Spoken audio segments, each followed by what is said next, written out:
ഇന്ന് ഞാൻ പച്ചമുളകിനെ കുറിച്ച് നിങ്ങൾ കേട്ടിട്ടില്ലാത്ത കുറച്ച് അറിവുകൾ തരാം കേട്ടോ. മുളകെന്ന് പറയുമ്പോൾ പലതരം മുളകുകൾ നമ്മൾ കണ്ടിട്ടുണ്ട്. ഈ മുളകിനല്ല ഇത്ര പ്രത്യേകത, ഈ കുട്ടി എന്താ പറയുന്നത്, ഇത് സ്വാദിന് വേണ്ടി ഉപയോഗിക്കുന്ന സാധനമല്ലേ എന്ന് നിങ്ങളിൽ ചിലർ വിചാരിക്കാം. എന്നാൽ അങ്ങനെയല്ല കേട്ടോ. പച്ചമുളകിൻ്റെ ഗുണങ്ങളേറെയാണ്, അറിഞ്ഞാൽ നിങ്ങളും തെട്ടും. പച്ചമുളകിൽ അടങ്ങിയിരിക്കുന്ന ക്യാപ്സൈസിനാണ് നമ്മൾ കഴിക്കുമ്പോഴേ നമുക്ക് എരിവുണ്ടാക്കുന്ന ആ ഒരു എൻസൈം. ഈ ക്യാപ്സൈസിൻ ചില്ലറക്കാരനല്ല കേട്ടോ.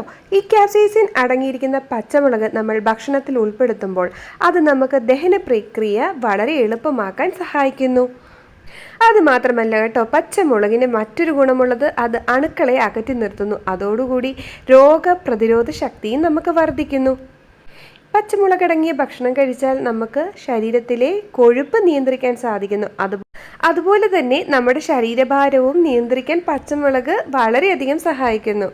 മുളകിൽ അടങ്ങിയിരിക്കുന്ന വൈറ്റമിൻ എ, വൈറ്റമിൻ സിക്ക് പുറമെ vitamin B1, B2, B5, B3 ഒക്കെ നമ്മുടെ ത്വക്കിൽ വരുന്ന മുഖക്കുരുവും പാടുകളും മാറ്റാനും അതുപോലെ തന്നെ നമ്മുടെ സ്കിൻ നന്നായിട്ട് തിളങ്ങാനും ഒക്കെ സഹായിക്കുമെന്ന് പറഞ്ഞാൽ നിങ്ങൾക്ക് വിശ്വസിക്കാൻ പറ്റുമോ? എന്ന് കരുതി ആരും ഇതെടുത്ത് മുഖത്ത് തേക്കരുതേ. നിങ്ങളുടെ ഭക്ഷണത്തോടൊപ്പം അല്പം മുളകും കൂടെ ഉൾപ്പെടുത്തുക.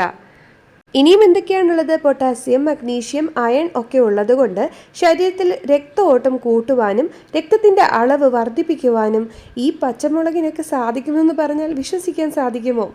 മാത്രമല്ല ഹൃദ്രോഗങ്ങളെ തടയുവാനും ക്യാൻസറിനെ അകറ്റി നിർത്തുവാനും ഒരു പരിധിവരെ മുളകിന് സാധിക്കും. ഇനി നമുക്ക് ധൈര്യമായിട്ട് മുളക് കഴിക്കാമല്ലേ? എത്രയേറെ ഗുണങ്ങളാണ് ഈ മുളകിലുള്ളത്. ഇതുപോലുള്ള അറിവിനായി നിങ്ങൾ എൻ്റെ ചാനൽ സബ്സ്ക്രൈബ് ചെയ്യൂ. Thank you so much.